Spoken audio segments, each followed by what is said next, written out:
Mumtaz TV bersama menegakkan sunnah. Assalamualaikum warahmatullahi wabarakatuh. Alhamdulillah.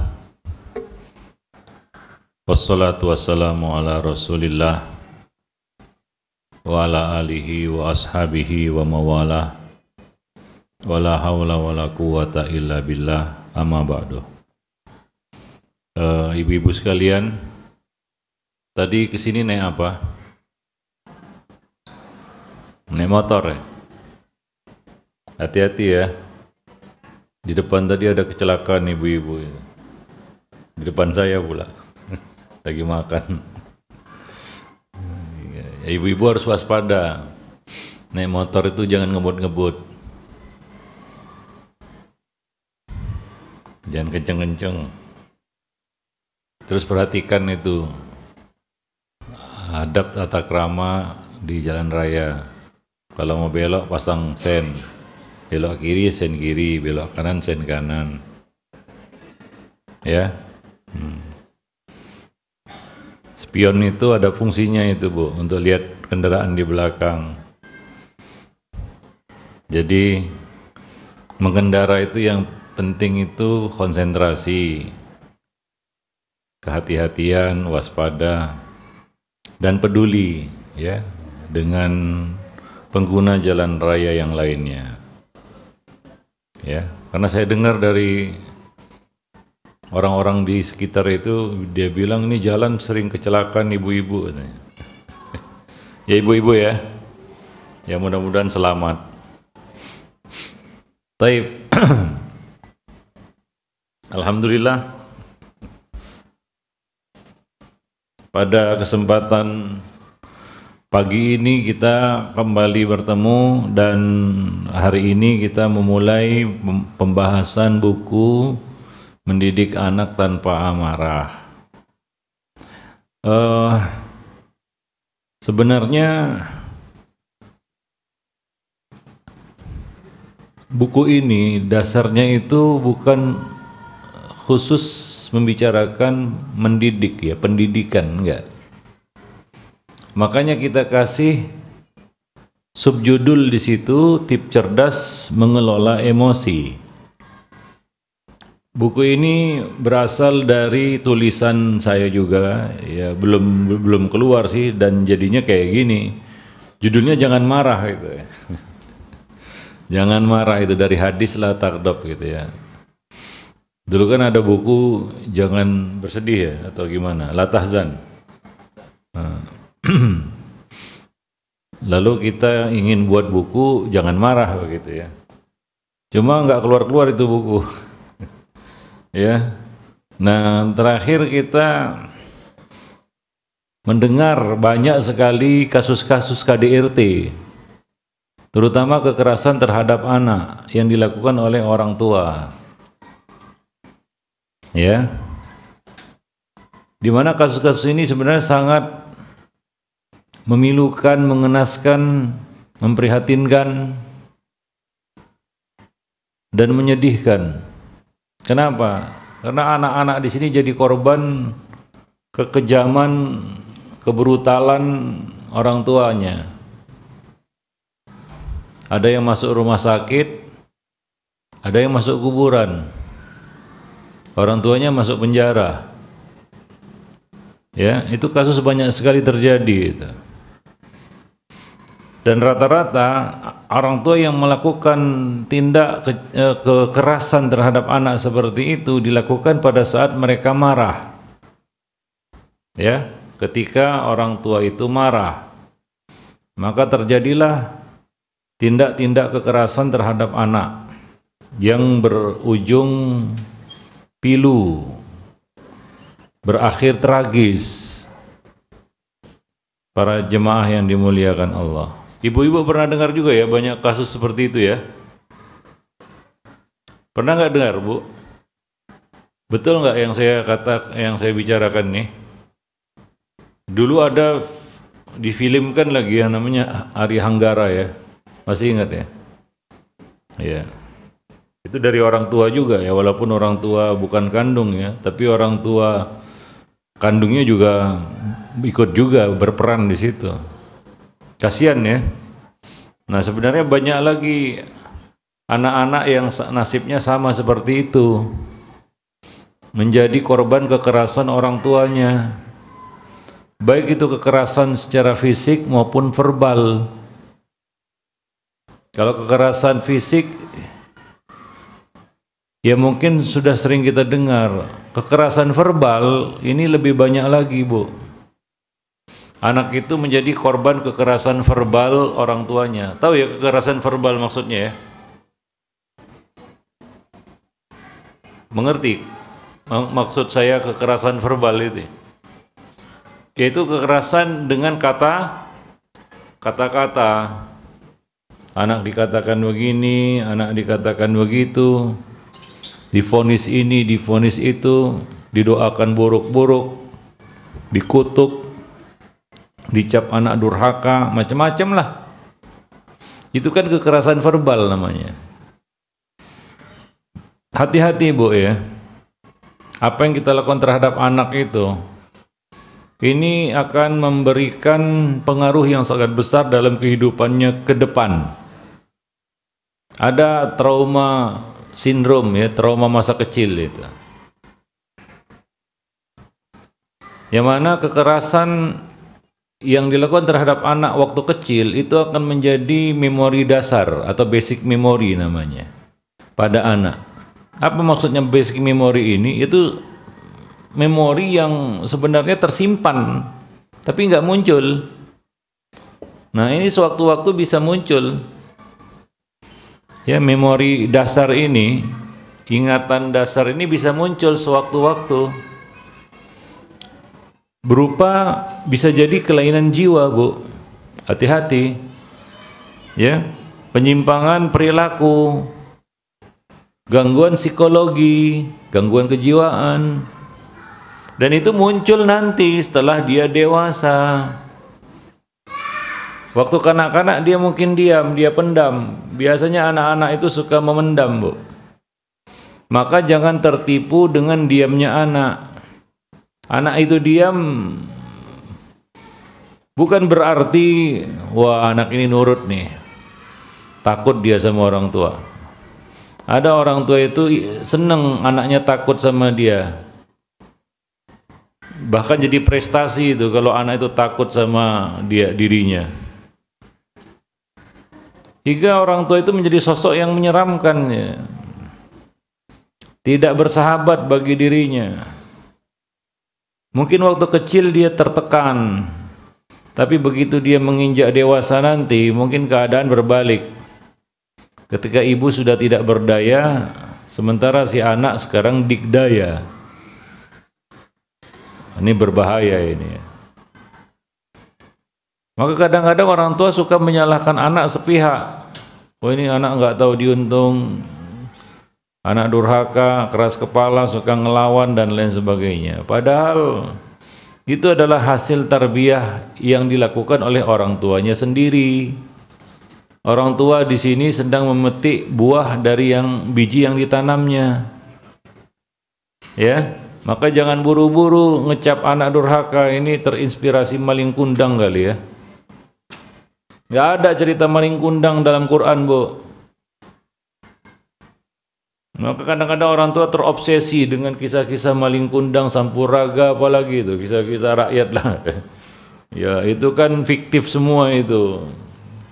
Kalau mau baca kisah tentang orang tua dan anak, baca dalam Al-Quran, ada Luqman dan anaknya. Ada kisah para nabi dan anak-anak mereka. Itu yang dibaca itu. Bacalah kisah Nabi Yakub bagaimana sabarnya walaupun anaknya berulah macam-macam. Apa ada? Nabi Yakub mengatakan kalian anak durhaka? Enggak ada. Nabi Nuh itu anaknya tidak ikut dakwah beliau. Mau tenggelam itu. Apa Nabi Nuh berkata dasar anak durhaka? Enggak. Padahal itu kafir anaknya, enggak mau juga mengikuti dakwah beliau. Enggak ada kisah-kisah maling kundang seperti itu dalam Quran, Bu. Kisah Sa'labah itu dhaif, maudhu, palsu. Kalau sering ibu dengar ya, paham ya? Pernah dengar nggak itu kisah Sa'labah, dia kemudian dikutuk. Kutuk mengkutuk ini bukan kebiasaan Muslim, Bu. Maka jangan suka mengutuk anak. Ini sikit-sikit dikutuk, sikit-sikit dikatakan anak durhaka, keras kepala, itu kan doa semua itu. Dan biasanya, Bu ya, biasanya ini ya, itu dilakukan orang tua ketika marah, betul nggak? Ini marah menjadi biang keroknya ini. Nah, ini harus kita atasi, ya. Nah, itu banyak kasus-kasus yang berkaitan dengan KDRT terhadap anak. Maka itu pun mendorong kita untuk menulis buku ini. Maka muncullah buku, jadilah buku ini, Mendidik Anak Tanpa Amarah. Ya, tanpa amarah. Berapa banyak amarah kita yang kita sesali? Kita sesali marah kita. Seandainya aku tadi nggak marah, tapi sudah terjadi, nasi sudah jadi bubur. Ya, yang ada tinggallah penyesalan, menyesali marah kita. Kenapa saya ucapkan itu tadi? Ya karena marah. Kenapa saya lakukan itu tadi kepada anak saya? Karena marah. Ya, kita nggak bisa mencabut lagi itu. Ingat ya, ketika kita marah di depan anak dan anak itu diam, jangan terkecoh dengan diamnya anak. Dia merekam semua apa yang kita katakan waktu marah. Semua dia rekam itu, Bu. Dia nggak akan bisa melupakan itu. Ibu pernah dimarahi nggak? Pernah dimarahi? Pernah nggak? Ada orang di sana?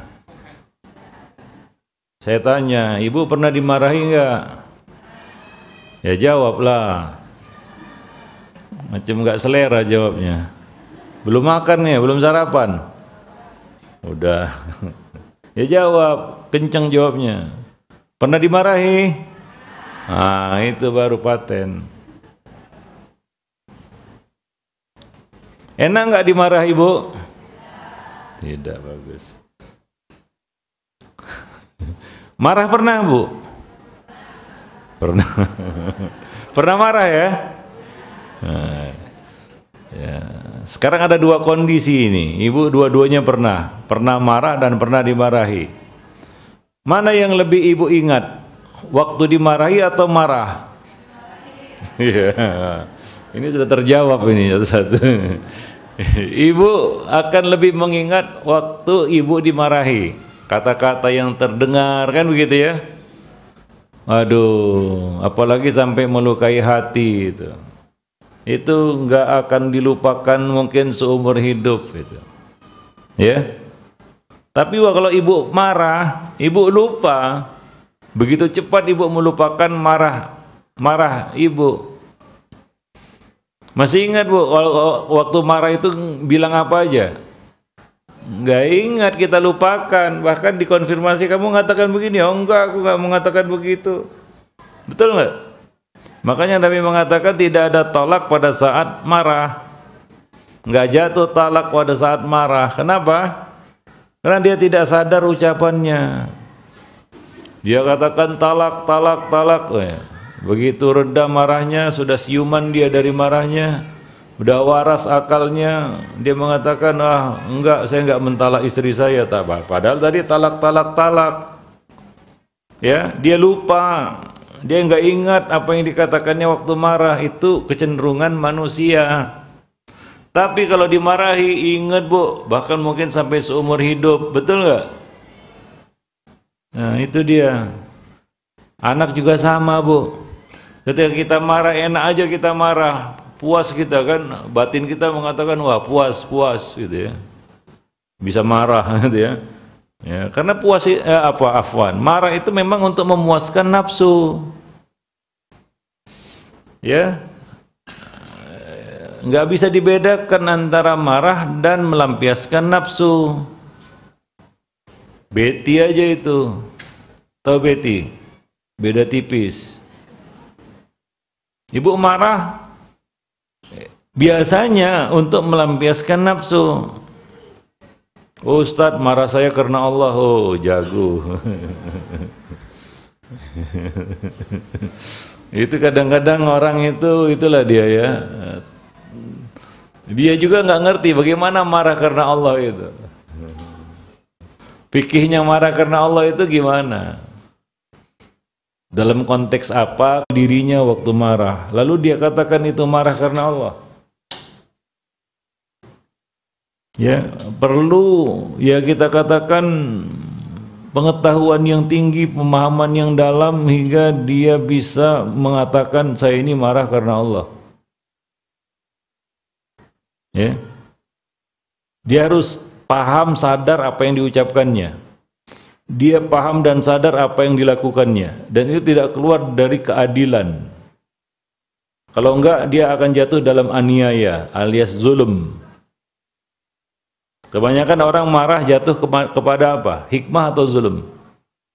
Zulm, kezaliman, aniaya, bukan keadilan, bukan hikmah. Para jemaah yang dimuliakan Allah. Ya, jadi intinya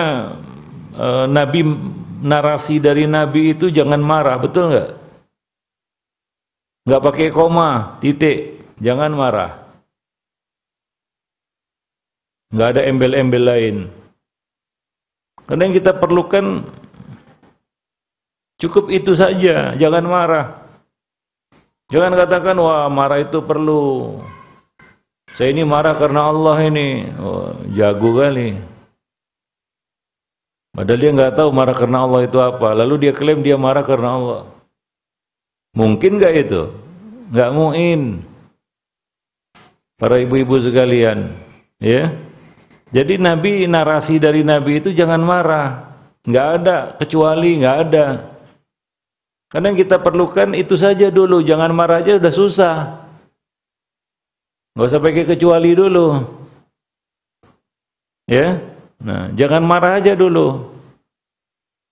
Nggak usah yang lainnya. Wah, ini saya marah ini karena Allah Subhanahu wa taala. Ini perlu dimarah ini. Karena di sana ada juga yang narasinya tahu ya, bicaranya itu gimana? Oh, marah dalam mendidik anak itu perlu sekali-sekali katanya. Sekali-sekali kita perlu marah katanya. Ya, kalau bisa saya katakan ini gila ini. Betul. Ini gila ini. Emang ibu bisa marah sekali? Nggak ada dua kali. Atau yang berlaku adalah satu hilang, dua terbilang. Makin lama marahnya makin kencang. Hari ini dia marah, besok wah ini kurang badai marah saya ini. Kurang badai marah ini. Akhirnya marah badai dia. Bukan marah badai lagi udah.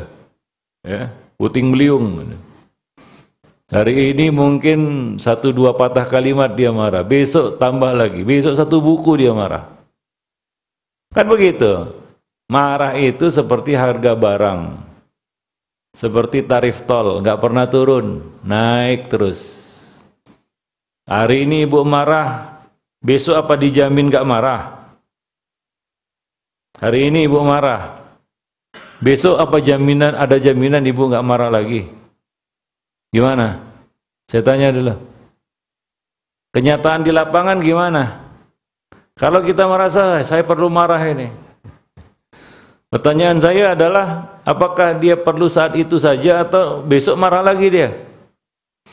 Atau kenyataannya di lapangan yang terjadi realitanya adalah kalau ibu marah maka ibu akan menjadikan marah itu sebagai kebiasaan, terbiasa marah.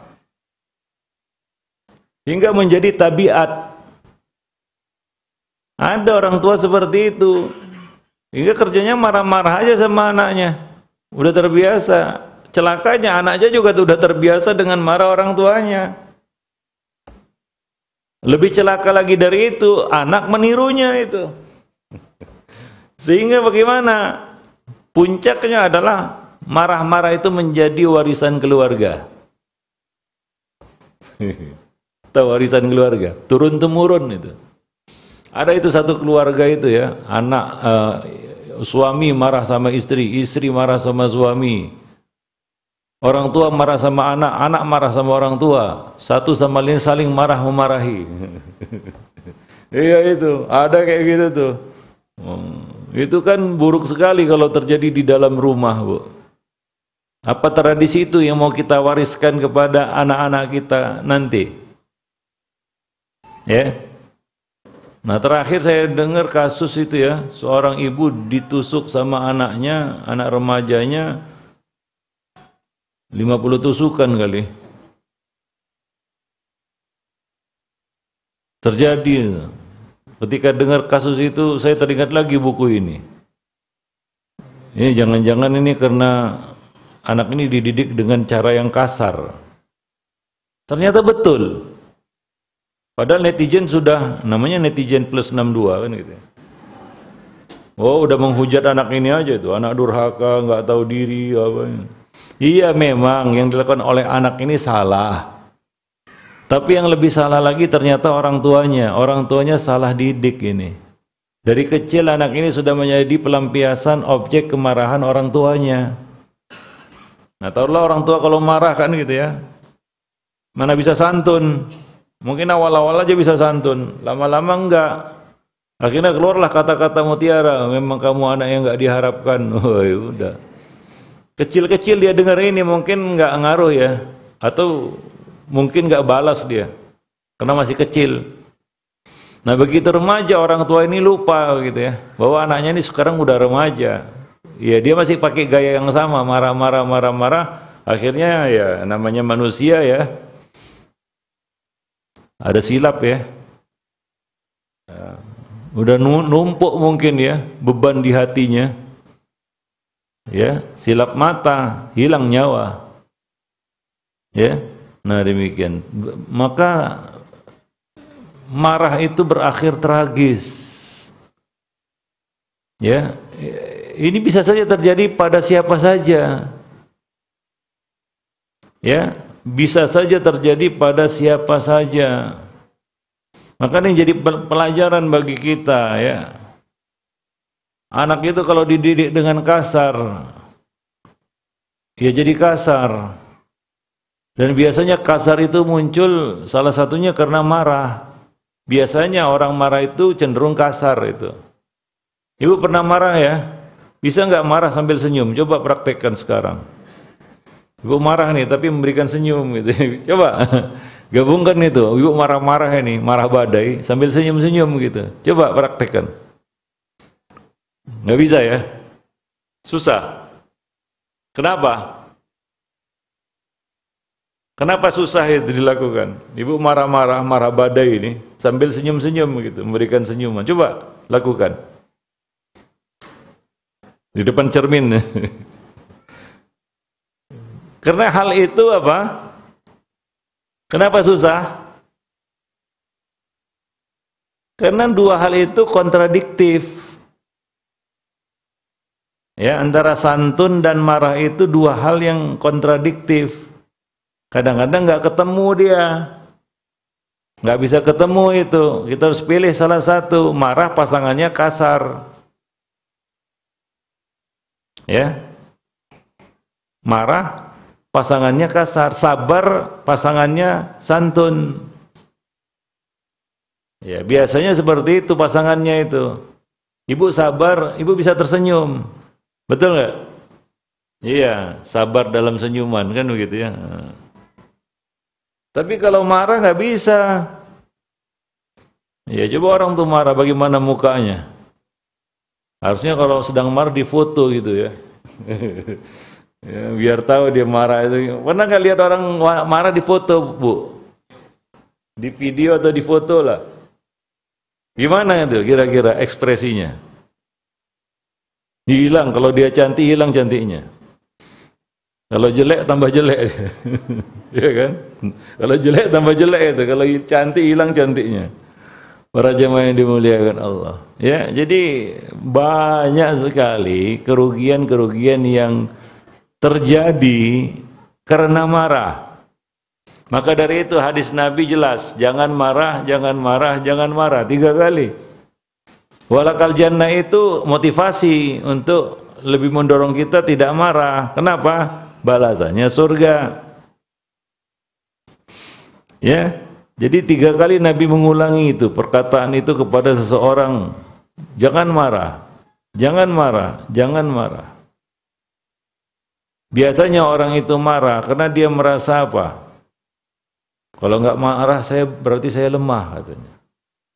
Ya, menahan marah itu diidentikan dengan kelemahan, kegagalan, ketidakmampuan, macam-macam lah.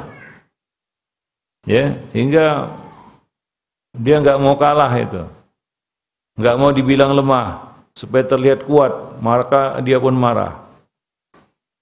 Ini sebenarnya dari setan. Kita tahu ya ucapan-ucapan di luar sana, oh marah itu dari setan, tahu kita, tapi ya kita tetap marah. Walaupun kita tahu marah itu dari apa? Al-ghadabu minasyaitan, marah itu dari setan. Tahu ya? Tahu marah itu dari setan? Tahu nggak? Sering nggak dengar itu? Tapi kok masih marah? Bingung memikirkannya. Bingung ibu memikirkannya itu. Kok masih marah itu? Padahal kita tahu marah itu dari setan. Ya. Para jemaah yang dimuliakan Allah. Tapi begitulah ya. Para jemaah yang dimuliakan Allah. Marah itu pada dasarnya harus kita jauhkan atau kita jauhi dalam semua urusan. Dalam semua urusan. Lebih-lebih lagi dalam urusan mendidik anak. Ya, dalam urusan mendidik anak itu lebih ditegaskan lagi untuk membuang amarah ini dalam dunia pendidikan. Ya, kadang-kadang kita ibu untuk apa marah gitu.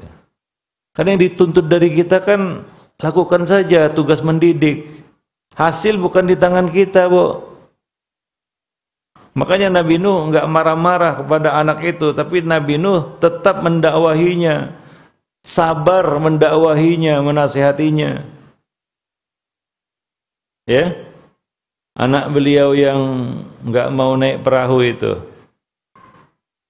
Nabi Nuh sabar mendakwahi, menasihatinya. Nabi Nuh tidak memarahinya.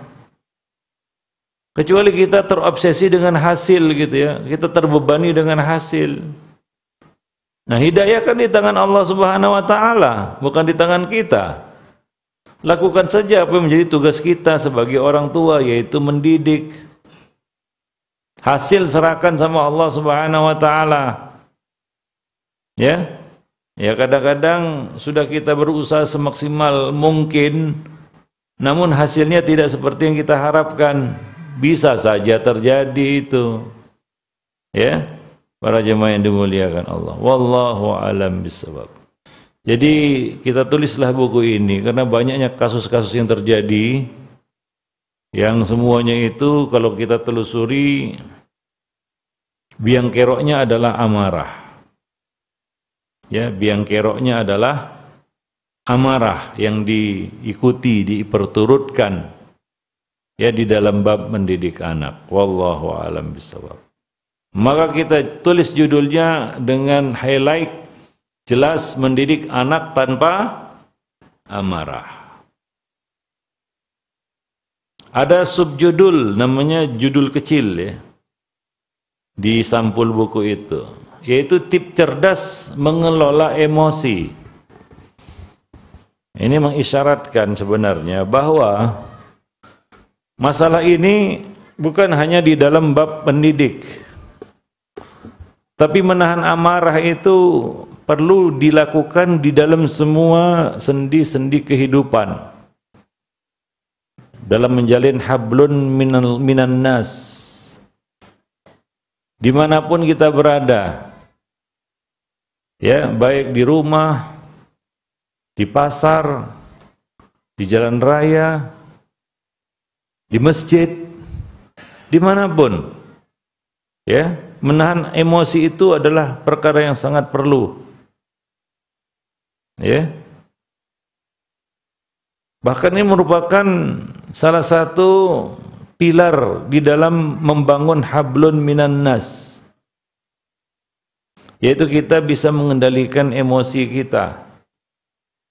Karena kita berhadapan dengan banyak jenis manusia yang beraneka ragam itu. Kalau kita ikuti amarah kita, nggak ada satu orang pun yang kita pandang layak menjadi sahabat kita, menjadi teman kita. Ya, kita akan menjauh dari manusia. Karena manusia itu macam-macam, pasti mengaduk-ngaduk emosi kita. Sebaik apapun dia, Bu. Ingat itu kata-kata saya.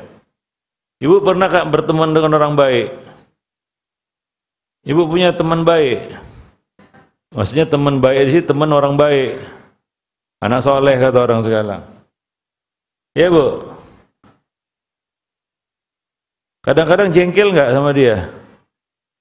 Ada hal-hal yang kita nggak cocok dengan dia itu. Walaupun dia soleh, kita nggak mempermasalahkan agamanya. Ya, maka menjaga emosi di dalam pergaulan itu adalah perkara yang sangat penting. Dengan itulah ya kita katakan tali pertemanan itu bisa dieratkan. Kalau tidak, ya maunya kita marah aja itu. Ya, sama nanti ujungnya sama si fulan kecewa, sama si fulan kecewa, sama si fulan marahan, ya. Akhirnya menjauh dan akhirnya tidak ada satu orang pun yang kita pandang layak menjadi teman kita atau sahabat kita. Para jemaah yang dimuliakan Allah, ya. Maka kita tulis di situ kita katakan ya, subjudul tip cerdas mengelola emosi. Ya, maka ini namanya kecerdasan emosional yang merupakan bagian dari kecerdasan akal. Ada yang disebut sebagai kecerdasan emosional. Ya, sejauh mana dia dapat menahan emosinya ketika berhadapan dengan manusia yang berbeda dengan dirinya. Ya, nah kalau dia tidak punya kecerdasan di situ, maka yang tinggal adalah emosi aja. Ya, emosional aja yang ada. Tapi kalau ada kecerdasan itu namanya menjadi kecerdasan emosional. Itulah yang dengan bahasa lain disebut bijaksana. Apa, Bu? Bijaksana. Itu nama lain, sebutan lain untuk kecerdasan emosional. Ya, para jemaah yang dimuliakan Allah. Dia mampu mengelolanya dengan baik. Kita bukan menjadi manusia, nggak mungkin juga menjadi manusia tanpa marah, enggak. Itu tidak mungkin. Maka judulnya di sini bukan menjadi manusia tanpa amarah, enggak. Tapi ini berkaitan dengan pekerjaan kita, yaitu mendidik. Ingat itu ya. Karena ada yang salah paham dengan judul buku ini. Ya, yang dia pahami ini salah paham namanya ya. Buku ini mengarahkan kita untuk menjadi manusia tanpa marah. Enggak, siapa bilang? Judul bukunya bukan itu, mendidik. Ini kan pekerjaan kita, mendidik. Pekerjaan ibu enggak? Mendidik anak tanpa amarah, bukan judulnya bukanlah menjadi manusia tanpa amarah. Enggak mungkin, orang gila aja marah. Iya ya, betul enggak? Ikhwan, betul nggak ya? Orang gila aja marah ya? Bisa marah dia? Pernah dimarahi orang gila? Iya, orang gila aja marah, Bu. Apalagi kita yang normal. Ya? Kecuali sakit jiwa lah, ada sana jenis autis yang nggak bisa marah, nggak bisa marah itu, nggak ada marah. Para jemaah yang dimuliakan Allah. Bukan itu yang kita maksud. Ya? Gak mungkin juga kita jadi manusia tanpa amarah. Sementara marah itu kan sudah tertanam dalam diri kita. Nempel dia dengan hawa nafsu. Cuma yang menjadi perhatian kita di sini adalah ketika kita bertugas mendidik, maka hilangkan amarah itu. Kendalikan amarah di situ. Jangan munculkan marah di situ. Walaupun dorongannya di dalam dada itu gedebak-gedebuk mau marah sama anak misalnya. Tapi tahan itu. Ingat, mendidik anak tanpa amarah. Ya. Nah demikian. Bukan kita menjadi manusia nggak ada marahnya. Itu kan kalau manusia tanpa emosi itu seperti orang sakit jiwa, itu datar aja ya. Jangan-jangan dia mengidap penyakit kejiwaan itu kalau nggak bisa berekspresi. Ya. Tapi bagaimana kita bisa mengelolanya? Ya, sehingga marah itu menjadi energi yang bisa kita salurkan kepada hal-hal yang positif. Ya. Nanti akan kita contohkan lah bahwa ya, Nabi juga marah juga, tapi Nabi bisa mengendalikan marahnya, ya, sehingga tidak keluar dari koridor kebenaran, keadilan, kesantunan, hikmah, dan kebijaksanaan. Ya, wallahu a'lam bishawab. Jadi itu dia judul buku ini, Mendidik Anak Tanpa Amarah. Ada subjudulnya, Tip Cerdas Mengelola Emosi. Tip cerdas mengelola emosi. Artinya emosi itu perlu kita atur hingga menjadi energi positif. Bukan sesuatu yang kita sesali. Bukan sesuatu yang menjadi kekonyolan kita. Ya, wallahu a'lam. Taib. Nah, itu judulnya ya. Ini kita sebut buku seri parenting ini, buku seri parenting. Maksudnya apa? Buku ini memang lebih ditujukan kepada para orang tua. Itu pertama. Para orang tua, ibu dan bapak. Yang kedua adalah kepada para pendidik. Para pendidik, yaitu guru, ustadz, ataupun apapun sebutannya, ya. Itu yang kedua. Yang ketiga adalah kepada semua lapisan, siapapun kita. Ya, seorang muslim, ya, seperti kata Nabi tadi, hendaklah menjadi orang yang bisa mengendalikan emosi. La taghdab, la taghdab, la taghdab. Jangan marah, dan jangan marah. Wallahu a'lam bishawab. Taib. Itu judulnya. Sebelum kita melangkah lebih jauh lagi, saya ingin tanya dulu, jujur jawabnya. Mau, Bu? Setuju nggak dengan judul buku ini? Pikirkan jawabannya ya, jangan asal bunyi, jangan asal jawab. Setuju atau tidak dengan buku ini?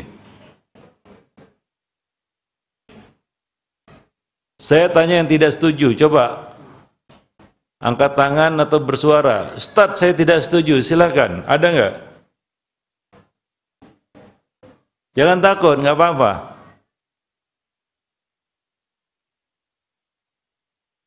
Setuju semua? Siapa yang setuju?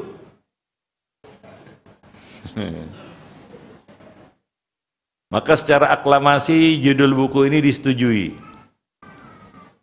Selesai tugas saya. Iya, Ibu ya. Selesai tugas saya karena the mission is complete. Misinya sudah selesai gitu ya. Ibu sudah setuju dengan judul buku ini. Ya, Bu. Diralat lagi. Apa? Tinggal ya prakteknya. Ya. Setujunya sudah, ya prakteknya yang gimana ini ya? Nah, ya, bagus. Ya, berarti sudah apa kita katakan ya, ada mindset yang sudah tertanam bahwa memang pada dasarnya, pada asalnya mendidik anak itu tanpa amarah. Bahkan kalau kita hilangkan di sini kata-kata anak, mendidik tanpa amarah, mungkin lebih tepat lagi. Tapi itu kan akan sangat luas pembahasannya. Sebenarnya kita ingin judul buku seperti itu, mendidik tanpa amarah. Cuma itu terlalu luas. Ya, Kita akan bicara juga tentang dakwah. Al-aslu fid dakwah al-lin. Asal dakwah itu adalah dengan lemah lembut. Wah, itu terlalu luas nanti bukunya, nggak fokus. Maka untuk lebih fokusnya kita bubuhkan di situ kata-kata anak, mendidik anak tanpa amarah, sehingga buku ini bisa masuk dalam seri buku parenting. Paham ya? Nah, demikian. Wallahu a'lam bishawab. Taib. Jadilah buku ini mendidik anak tanpa amarah. Udah disetujui. Ya. Selalu saya kasih tantangan itu kepada peserta, audiens. Ada nggak riwayatnya Nabi itu mendidik dengan marah? Mendidik anak dengan marah-marah. Ada riwayat enggak Nabi itu memarahi seorang anak atau marah-marah kepada seorang anak? Biar bisa kita jadikan dasar gitu, bahwa oh bisa juga marah-marah sama anak. Saya tanya dulu, ibu sepanjang ibu ngaji lah, udah berapa tahun ibu ngaji? Udah berapa ustadz ibu duduk majelisnya? Udah lama ya? Ada nggak ibu pernah dengar riwayat, sayup-sayup juga nggak mengapa, bahwa itu Nabi pernah marah-marah kepada seorang anak atau memarahi seorang anak? Karena kita semua sepakat di sini, ya saya kira nggak ada yang nggak sepakat bahwa Nabi kita ini adalah teladan di dalam mendidik. Laqad kana lakum fi Rasulillah uswatun hasanah, uswah hasanah, teladan yang baik. Lebih-lebih lagi di dalam bab mendidik, karena itu memang tugas beliau, mendidik umat. Ya. Nah, pernah nggak Nabi itu kita dapati kedapatan memarahi seorang anak atau marah-marah kepada seorang anak? Kalau ada, Bu, saya rubah judul buku ini plus isinya. Kalau ibu terlanjur beli, saya pulangkan duitnya. Tapi nggak 2 kali lipat. Saya ganti dengan buku yang lain. Ada nggak? Saya kasih tantangan ini 1 bulan. Bulan depan saya tanya lagi. Silakan tanya sama siapapun lah. Tapi yang sahih riwayatnya ya, yang tidak ambigu juga. Jelas bahwa Nabi itu marah-marah kepada seorang anak. Oh no gitu. Ada nggak riwayatnya? Saya ya, sepanjang pengetahuan saya, ya menuntut ilmu, mendengar ceramah, belajar dari para guru, membaca buku-buku, literatur terutama tentang pendidikan, saya tidak pernah dapati satu riwayat pun yang sahih bahwa Nabi itu memarahi seorang anak atau marah-marah kepada seorang anak. Padahal anak-anak ini kan sama sebenarnya semuanya. Ya. Anak-anak di zaman Nabi juga sama dengan anak-anak zaman sekarang. Apa sisi kesamaannya? Iya, masih banyak kurangnya. Masih banyak jahilnya juga, banyak nggak taunya. Artinya banyak melakukan kesalahan, itu anak-anak itu. Tapi Nabi tidak pernah marah-marah kepada mereka. Ya. Nah, itu contoh kita, teladan kita di dalam bab ini, bab mendidik ini, yaitu Rasulullah Sallallahu Alaihi Wasallam. Nah, ini jangan diadu, jangan dibenturkan dengan si fulan dan si fulan. Nggak etis saya rasa. Oh, si fulan dia suka marah sama anaknya, berhasil Ustadz. Nggak etis itu, Bu. Pertama ya, ini kan nggak pantas juga ya. Berarti ada orang yang lebih berhasil dari Nabi cara mendidiknya. Yang kedua, ukuran berhasil itu kan relatif. Ya, wah kalaulah dia suka marah sama anaknya kita pandang berhasil, itu kan secara ya mungkin sepintas selalu aja kita lihat. Belum tentu berhasil seperti yang kita lihat. Kita nggak tahu aja mungkin akibat dibalik marah-marahnya itu. Ya, para jemaah yang dimuliakan Allah. Wallahu a'lam bishawab. Jadi pada pertemuan pertama ini saya ingin menjelaskan ya latar belakang kita menulis buku ini dan mengapa masalah ini menjadi penting hari ini. Karena kasus-kasus yang banyak terjadi ya. Yang paling banyak menjadi korban di dalam bab ini adalah anak itu sendiri. Kasihan si anak ini. Dia menjadi korban dia. Ya. Salah asuh orang tuanya. Ya, salah asuh dari orang tuanya. Maka dari itu Ibnul Qayyim mengatakan anak itu akan tumbuh, akan besar dengan apa yang dibiasakan oleh pendidiknya. Ya. Jadi apapun yang kita lakukan itu menjadi contoh bagi si anak, termasuk marah kita. Itu jadi contoh bagi dia. Ya. Walaupun kita merasa tujuan saya memarahi anak tercapai. Dia mengikuti apa yang saya katakan. Ya, dia mengikuti apa yang saya katakan karena saya marah-marah sama dia. Ini tanpa kita sadari, Bu ya. Mungkin keberhasilan kita itu sesaat. Kita pandang berhasil sesaat. Kenapa? Ya, dia tunduk patuh sama kita waktu kita ada. Karena kita suka marah. Dia diam aja. Nah, ketika dia tidak berada di sisi kita atau kita sudah pergi meninggalkannya, apa masih yakin dia masih mau melakukan apa yang kita suruh itu?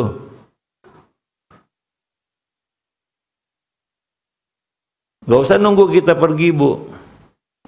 Nunggu kita mati, enggak.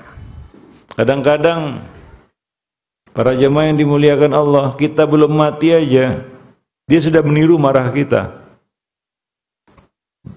Banyak orang-orang tua yang sudah jompo diperlakukan kasar sama anaknya, anaknya memarahinya. Seperti dia dulu memarahi anak tersebut. Ya, nah itu tentunya yang tidak kita inginkan ya.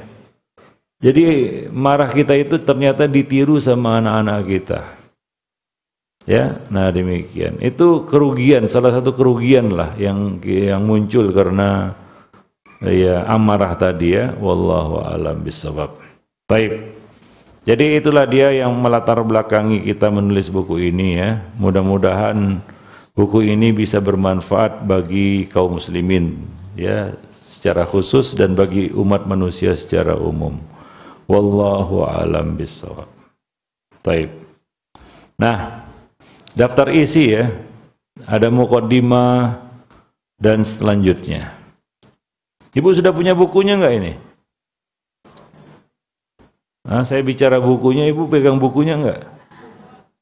Ya gimana ini? Ya saya kan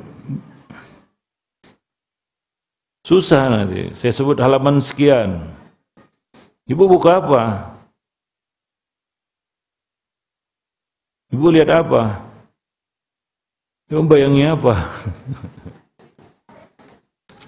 Ngawang-ngawang gitu. Nggak bisa. Jadi ya kalau bisa, Bu. Makanya ini kan pertemuan perdana ya. Kalau bisa, ini kan ngaji buku. Bukunya itu ada bersama Ibu. Ya. Para hadirin yang ikut juga pegang bukunya gitu ya. Karena kita sama-sama membahas buku ini. Saya juga ini juga membelajar buku ini. Walaupun kita yang nulis, kita juga masih belajar. Ini sebagai pelajaran yang saya tulis untuk diri saya sendiri juga. Dan untuk ibu-ibu. Nah kalau ibu-ibunya gak pegang bukunya, gimana? Atau ibu-ibu di sini hafalannya mengalahkan hafalan Imam Bukhari.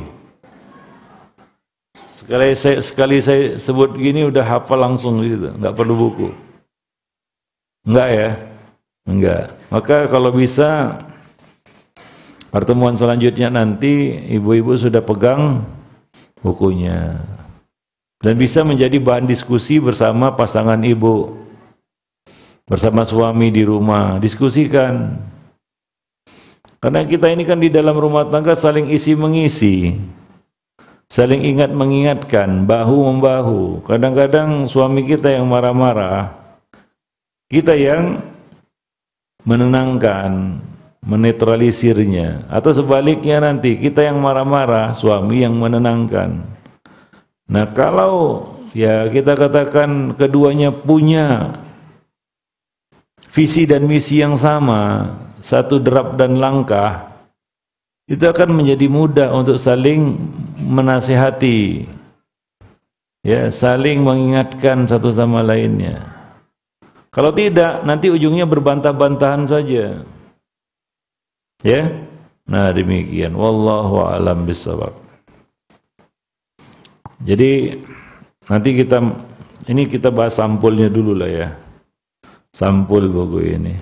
Nah, di belakangnya ada sinopsis namanya. Ya. Di sinopsis itu sebenarnya sudah kita isyaratkan apa yang saya sebutkan tadi. Betapa banyak malapetaka terjadi disebabkan emosi yang tak terkendali. Ini mengisyaratkan. Tadi saya sebut ya, kita nulis buku ini salah satunya adalah yang mendorong kita ya, keprihatinan kita terhadap nasib anak-anak yang menjadi korban KDRT, kekerasan terhadap anak di dalam rumah, di rumah tangga. Ya, nah inilah salah satu sifat negatif yang harus dijauhi oleh seorang pendidik. Seorang pendidik harus mampu mengendalikan diri dan menahan amarahnya. Itu yang akan membawa keberuntungan yang besar. Dan seterusnya. Kemudian kita ingatkan juga, perasaan anak itu sangat peka. Sifat mudah marah akan menjauhkan hati anak dari ayah bundanya. Dan anak yang terbiasa dengan didikan yang keras dan amarah akan kebal dengan nasihat. Dan dia akan gamang dengan kelemah lembutan. Jadilah dia anak yang enggak mengenal kelemah lembutan, kasar dan keras. Ya. Nah, kemudian kita isyaratkan di sini hadis Nabi tadi. Oleh karena itu ketika seorang meminta nasihat kepada Rasulullah, Rasul berkata kepadanya, jangan marah, jangan marah, jangan marah. Ya, kemudian kita jelaskan, buku ini mengulas beberapa tips untuk mengasah keterampilan kita di dalam mengelola emosi dan di dalam meredam kemarahan. Khususnya, wabil khusus, semua hal yang berkaitan dengan dunia pendidikan anak. Nah, itu dari sinopsisnya kita sudah mengerti ya. Latar belakang, kemudian ya alasan kita menulis buku ini, siapa yang kita sasar, dan apa goalsnya, apa tujuan akhirnya, finalnya apa ya. Wallahu a'lam bishawab. Taib, itu kira-kira ya sebagai muqaddimah dari pertemuan kita ataupun pengantar dari buku ini, yaitu mendidik anak tanpa amarah. Ada yang samar atau yang sesuatu yang masih abu-abu dari judul buku ini, yang belum dipahami maksudnya. Demikian juga subjudulnya, tip cerdas mengelola emosi. Kira-kira ya, ada nggak sesuatu yang masih samar, belum jelas hingga ibu-ibu perlu mempertanyakannya? Silakan. Kita masuk sesi tanya jawab ini langsung. Silakan yang mau bertanya, terutama tentang buku ini. Ya, ada. Silakan. Oh, tapi belum pegang bukunya. Oh, pertanyaannya sudah ada. Jadi saran saya, atau bukan saran sih, anjuran saya, ya ibu pegang bukunya ya. Nah, nggak mahal kok, murah aja ini. Nggak sampai kuota 1 bulan, kuota internet 1 bulan, nggak sampai sih. Ya, wallahu a'lam. Ya silakan. Yang mau bertanya, silakan. Ya. Alhamdulillah telah kita simak dan dengarkan bersama ilmu yang telah disampaikan oleh guru kita Ustaz Abu Ihsan Al-Madani Emma Hafizahullah. Mudah-mudahan ilmu yang beliau sampaikan dapat kita amalkan dalam kehidupan kita sehari-hari dan sehingga menjadi ilmu yang bermanfaat. Ya. Sekarang kita akan buka tanya jawab. Ada yang langsung ya? Silakan, yang mau langsung silakan. Apa juga. kita buka melalui pertanyaan tanya jawab yang sudah ditulis ya? Ya, bacakan. Ya, Assalamualaikum warahmatullahi wabarakatuh. Waalaikumsalam warahmatullahi wabarakatuh. Bagaimana cara kita menghadapi dan menyikapi bila anak atau cucu kita yang selalu membuat kita marah karena ulahnya yang membuat kesal? Apa kita harus sabar dan diam saja? Terima kasih Ustaz atas jawabannya. Barakallahu fiik. Sabar ya, diam saja ya, enggak lah. Sabar ya. Apakah kita harus sabar dan diam saja katanya ya? Sabar ya Bu. Masa enggak sabar? Bahaya kalau hilang kesabaran. Tapi kalau diam saja enggak. Ya, menahan emosi itu bukan artinya sama dengan antum diam saja, enggak. Bukan itu. Nanti kita jelaskan juga bahwa Nabi sabar menahan amarah, tapi beliau tidak diam saja. Enggak diam bukan berarti marah-marah, bukan. Artinya kita memberikan nasihat. Bisa memberikan nasihat dalam kondisi seperti itu kan perlu kesabaran itu. Ya. Nah, jadi demikian ya. Karena dia buat kesal. Ya namanya anak-anak, Bu. Orang tua aja buat kesal. Betul nggak? Apalagi anak-anak yang baru hidup kemarin. Maka ibu jangan seperti marbot lah. Yang jadi musuh anak-anak. Ya, anak-anak sama marbot kan bermusuhan terus. Nggak pernah akur. Berantem terus. Ya. Nah, jadi ya sekarang saya kasih dua opsi. Anak memahami ibu atau ibu yang memahami anak.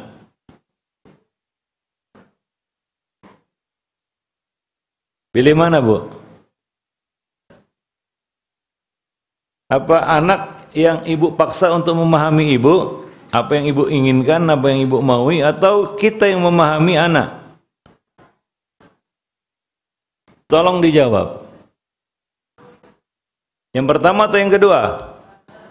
Yang kedua, berarti kita orang tua yang harus bisa memahami anak.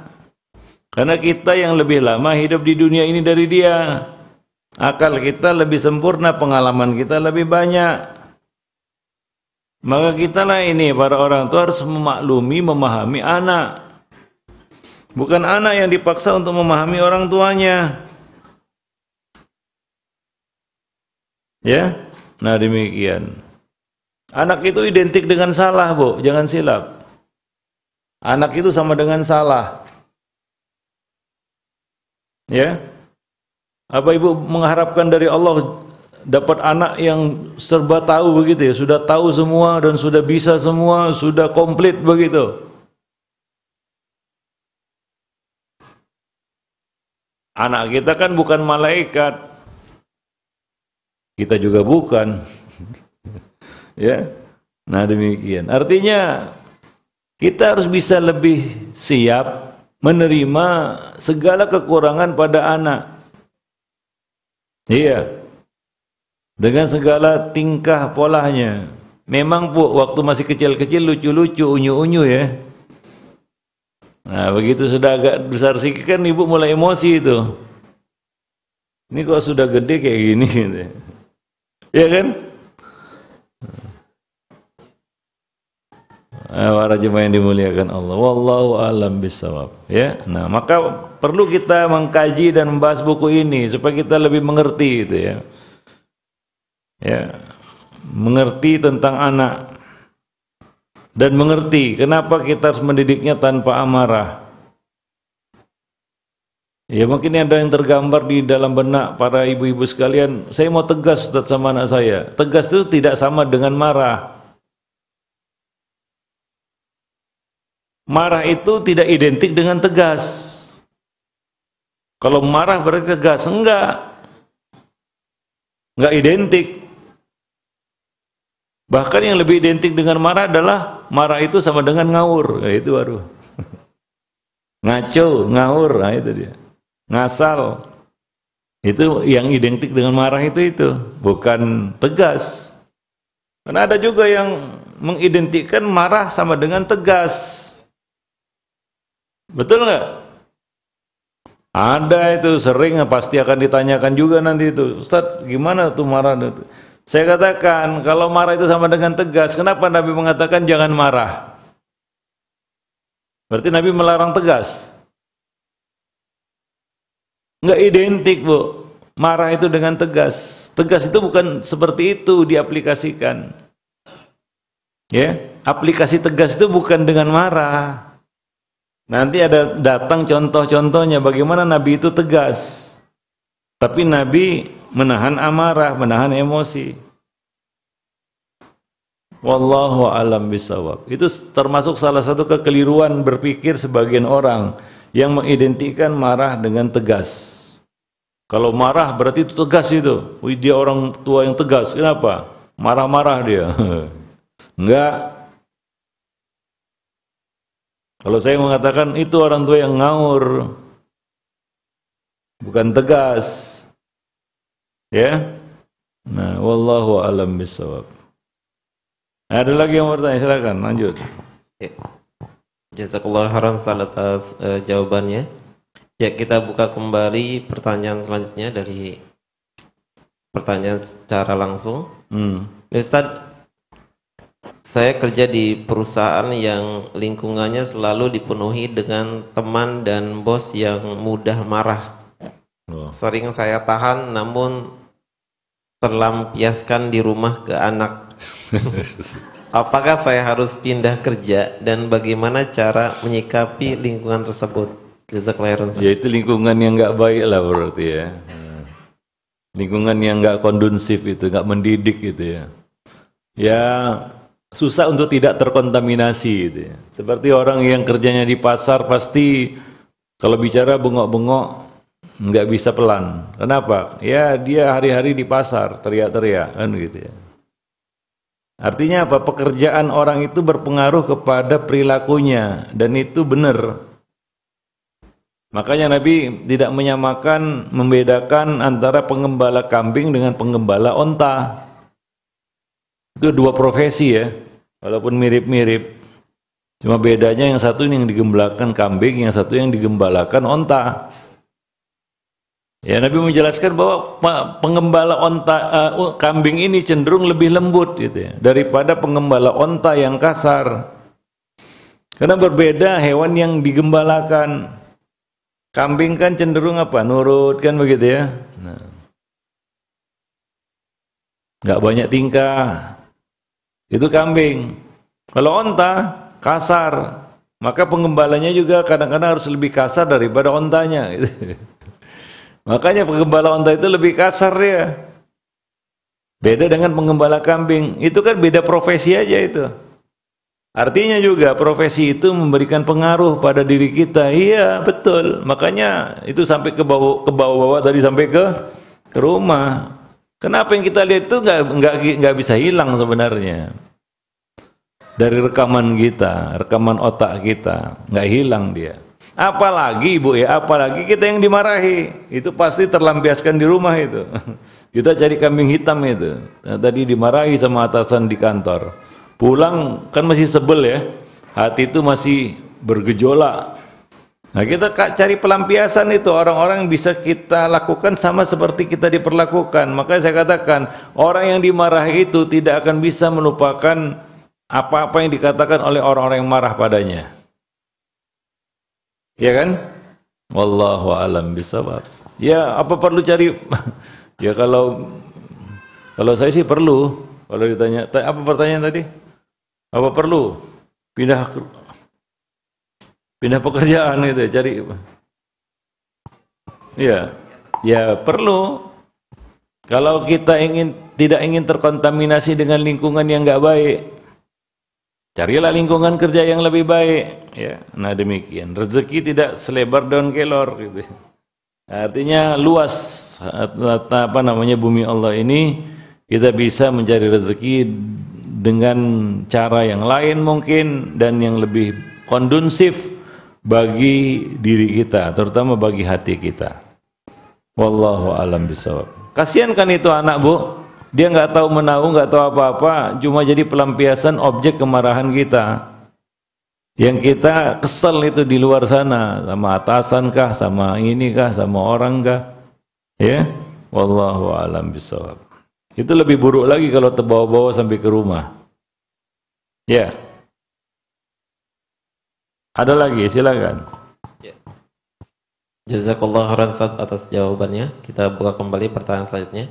Assalamualaikum warahmatullahi wabarakatuh, Ustaz. Waalaikumsalam warahmatullahi wabarakatuh. Bagaimana cara menggugurkan kata yang tidak baik atau kutukan kita kepada anak yang sudah terlanjur diucapkan di depan anak kita? Dan bagaimana sikap tegas yang baik? Syukran, Ustaz. Dua pertanyaan itu. Ya. Yang pertama dulu ya. Kalau sudah terlanjur itu ya, mengucapkan kata-kata yang enggak baik, apalagi doa-doa yang buruk, satu ya, kita harus menjelaskan itu salah. Karena kita nggak tahu yang direkam sama anak gimana. Oh, berarti kalau jadi orang tua begini nih. Gitu. Dia belajar dari kita sesuatu yang tidak baik ini. Mungkin aja dia lakukan itu terhadap anaknya juga nanti. Dan itu menjadi warisan keluarga istilahnya. Turun-temurun. Maka pertama putus itu. Yang harus kita lakukan adalah kita harus merubah diri dulu, berhenti, tidak melakukan itu lagi. Menyesali apa yang sudah terjadi itu. Yang kedua, kita harus menjelaskan kepada si anak bahwa itu salah. Supaya anak juga tahu. Dan anak perlu tahu. Nah, dulu ibu buat begini nih salah. Seharusnya tidak begitu. Yang terakhir adalah orang tua jangan malu untuk minta maaf. Sebagai salah satu bentuk menebus kesalahannya. Minta maaf. Ini juga pelajaran bagi si anak. Kalau salah minta maaf. Para jemaah yang dimuliakan Allah, gengsi ya, gengsi, gengsi minta maaf sama anak, nggak perlu gengsi Bu, itu salah satu ya kita katakan bentuk pendidikan yang kita berikan sama anak.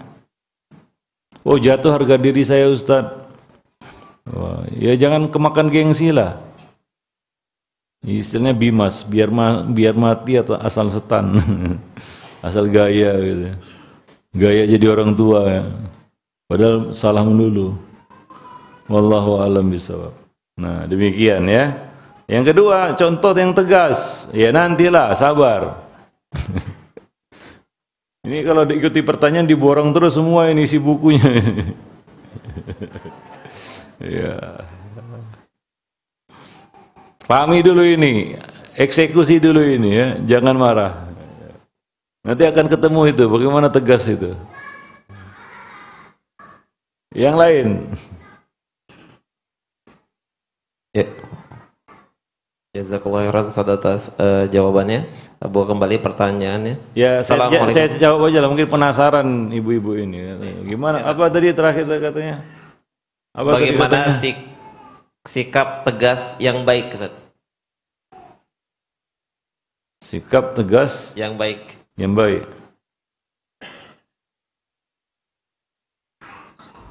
Saya jawab pakai hadis saja lah ya. Tapi penjabarannya nanti ya. Hadisnya adalah ad-dinun nasihah. Agama itu nasihat. Kalau mau tegas yang baik, ad-dinun nasihah. Agama itu nasihat. Ya. Nanti penjelasannya. Tapi itu aja cukup itu. Kalau mau tahu tegas itu apa, ad-dinun nasihah. Agama itu nasihat. Ya, kalau mau tegas sama anak, kasih dia nasihat, bukan kasih amarah. Ya. Jazakallah khairan Ustaz atas jawabannya. Kita buka kembali pertanyaan selanjutnya. Assalamualaikum warahmatullahi wabarakatuh. Waalaikumsalam. Ustaz izin bertanya, bagaimana cara mengatasi mental dan fisik anak yang sudah terlanjur dididik dengan amarah? Orang tua penuh emosi ketika anak salah, terutama mendidik anak-anak laki-laki tanpa amarah. Syukran Ustaz, jazakallah khairan. Wah, kalau sudah cerita terlanjur ini susah memang. Susah betul. Kalau nasi sudah jadi bubur, nggak bisa jadi nasi goreng. Gimana pun ceritanya. Ya bubur tetap bubur gitu ya. Ya, nggak bisa diapa-apain lagi, Bu ya. Ini mas, yang nggak enak ini. Terlanjur ini. Susah jawabnya soalnya. Jadi bubur. Ya. Udah terlanjur katanya. Bla bla bla. Ya. Saya nggak tahu nih apa yang sudah terjadi. Ya. Yang jelas, Bu. Ibu harus tahu pendidikan itu sama dengan apa? Coba. Ibu pendidik kan? Ibu pendidik nggak? Sebagai apa? Orang tua, guru. Apapun itu, kepada guru-guru sini, para pendidik, orang tua juga, semuanya. Mendidik itu apa coba? Hah? Mendidik itu apa? Yang kuat. Kasih sayang. Mendidik itu kasih sayang. Mendidik itu apa? Ya. Kalau menurut saya mendidik itu kasih sayang, Ustadz. Kasih sayang, ya. Yang lain, mendidik itu apa?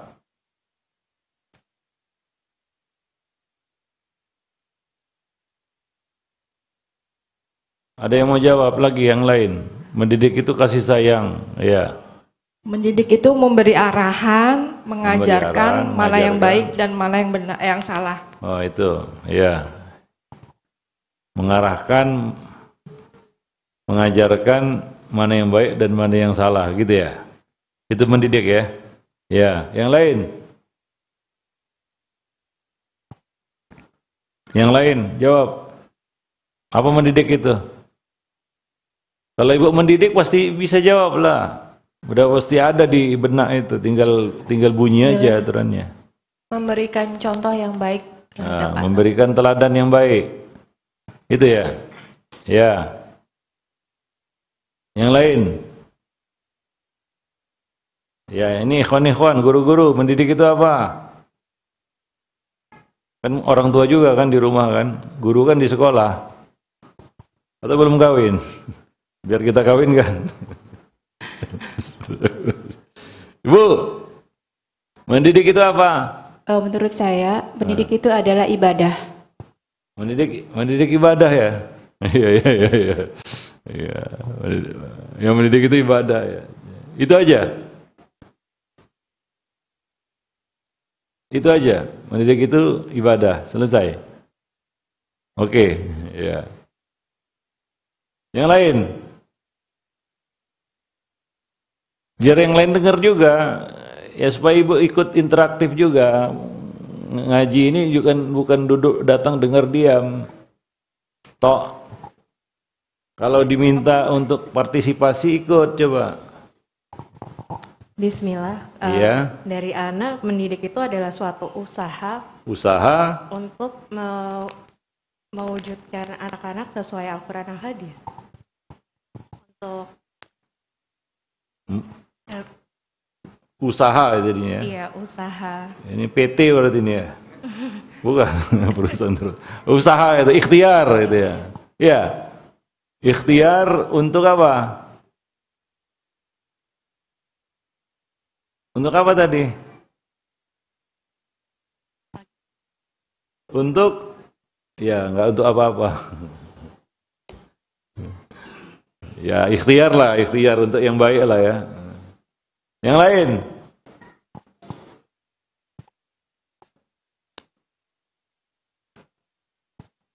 Ya ikhwan lah, ikhwan. Bismillah. Ya. Mendidik itu seperti layaknya kita asah asih asuh, Ustaz. Oh, ini dia. Ini guru ya, guru. Bukan, Ustaz. Oh, samping, belakang. Samping, ya. Asah asih asuh. Asah asih asuh. Iya, betul. Iya, bagus juga sih. Yang lain. Yang lain. Jawab aja. Enggak, yang ibu lakukan selama inilah mendidik itu apa?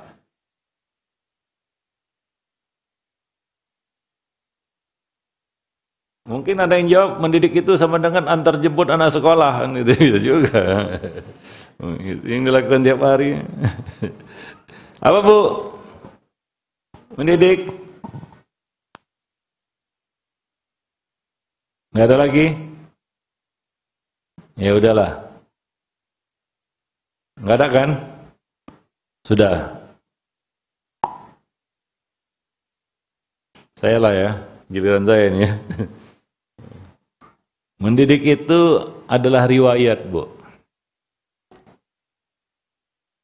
Ini bagian yang tersulit dari mendidik itu, ya ada, yaitu mendidik itu adalah riwayat.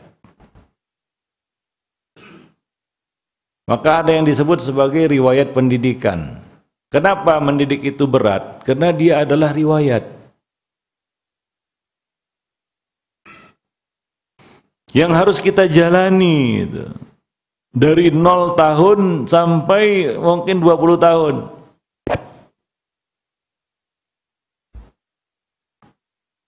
Masalahnya kalau pendidikan ini nggak jelas riwayatnya, ngaco. Ya. Pernah dengar perkataan Ibnul Qayyim di dalam kitab Tuhfatul Maulud? Anak itu tumbuh besar dari apa yang dibiasakan oleh pendidiknya. Pernah dengar kata-kata itu? Itulah riwayat, Bu. Dan itulah bagian yang terberat dari pendidikan. Bagaimana mengawal riwayat pendidikannya dari 0 tahun sampai dia lepas landas. Kita lepas sebagai orang dewasa. Istilahnya, Bu ya, ada fase usia yang kita meleng aja, hilang barang, Bu. Kata orang, silap mata hilang barang. Nah, itulah mendidik itu. Ya. Kalau kita telusuri ya, apa yang terjadi pada anak kita, sesuatu yang mungkin kita tidak inginkan, pasti ada riwayat yang salah di situ. Mungkin di fase usia tertentu kita meleng, kita nggak perhatikan. Ya. Nah, maka saya katakan mendidik itu sama dengan riwayat. Makanya berat. Kadang-kadang karena ada riwayat yang terputus. Kalau dalam istilah ilmu hadis, sanad yang terputus kan gitu ya. Nah, itu jadi hadisnya jadi dhaif itu. Pendidikan itu juga seperti itu. Dia akan jadi lemah kalau ada riwayat yang terputus. Maka jangan sampai terputus riwayatnya. Artinya, mendidik itu perlu pengawalan. Dikawal riwayat itu, sanad itu. Dari 0 tahun sampai lepas landas. Yang paling berat di sini adalah konsistensi. Kalau kita tahu pendidikan itu sama dengan riwayat, maka yang paling berat, bagian yang terberat dari mengawal riwayat pendidikan itu adalah konsistensi kita. Kadang-kadang kita ini jadi orang tua panas-panas tai ayam, mohon maaf. Ya itulah kita semua. Kadang-kadang lagi semangat kan gitu ya, kadang-kadang udah nggak peduli gitu ya, masa bodoh, bodoh amat, amat bodoh. Ya kan? Betul nggak, Bu? Paham nggak apa yang saya jelaskan? Iya. Apa yang Bu sebutkan tadi betul, semua betul.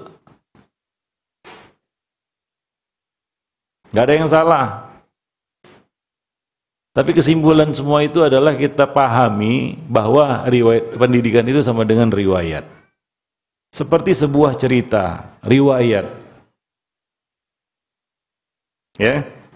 Nah, demikian. Wallahu a'lam bishawab. Maka apapun yang terjadi, biasanya selalu kita tanyakan itu, apa riwayat pendidikan anak ini? Kadang-kadang kita mengeluhkan anak remaja kita. Ya, anak remaja saya begini, begitu, begini, begitu. Ya, yang selalu dikambing hitamkan itu si anak ini nih. Anak ini yang salah ini. Orang tua nggak ada salahnya udah. Orang tua nggak ada salahnya. Atau dia lupa salahnya. Banyak orang tua itu bertanya tentang anaknya dengan redaksi pertanyaan seperti itu. Anak saya Ustadz begini, anak saya begitu, anak saya. Macam-macam yang dilaporin. Kadang-kadang saya balik bertanya kepada penanya, bisa jelaskan riwayat pendidikannya? Coba jelaskan riwayat pendidikannya. Coba ibu merefleksi kita katakan kilas balik kembali ke belakang. Gimana riwayat pendidikan anak ini? Atau itu sama sekali memang nggak pernah, riwayatnya nggak ada itu, nggak ada yang pernah kita lakukan, nggak ada yang kita lakukan untuk anak ini. Oh Ustadz, sudah saya sekolahkan. Bukan hanya itu, Bu. Mendidik anak bukan hanya masukkan dia ke sekolah. Banyak anak-anak yang disekolahkan orang tuanya nggak pernah terlibat. Apa yang diberikan pendidikan di luar sana, pendidikan di luar termasuk pendidikan sekolah, Bu ya, jangan silap. Dia nggak tahu menau. Apa yang ditanamkan, apa yang diajarkan, oh dia pejemat aja, yang penting dia bayar uang sekolah. Kalau bayar. Ya. Nah begitu itu. Ya, wallahu alam. Itulah dia pendidikan, itulah mendidik. Baik, nanti kita lanjutkanlah bincang-bincang kita ya. Pusingnya sudah cukup sampai di sini dulu. Nanti kita pusing berjamaah lagi di bulan depan insyaallah. Ya. Tapi udah sepakat Bu ya, mendidik anak tanpa amarah? Sepakat? Nah, bagus. Alhamdulillah. Nah, mulailah bisa coba-coba di rumah ya. Walaupun saya tahu ya yang Ibu keluhkan saya tahu. Prakteknya kan begitu ya. Nah, saya tahu itu. Nantilah kita terus bahas ini supaya semakin mengakar ya, semakin kuat alasan kita kenapa ini benar dan kenapa ini harus. Wallahu a'lam bishawab. Baik, sampai di sini dulu. Subhanakallah bihamdik, asyhadu an la ilaha illa anta, astaghfiruka wa atubu ilaik. Assalamualaikum warahmatullahi wabarakatuh.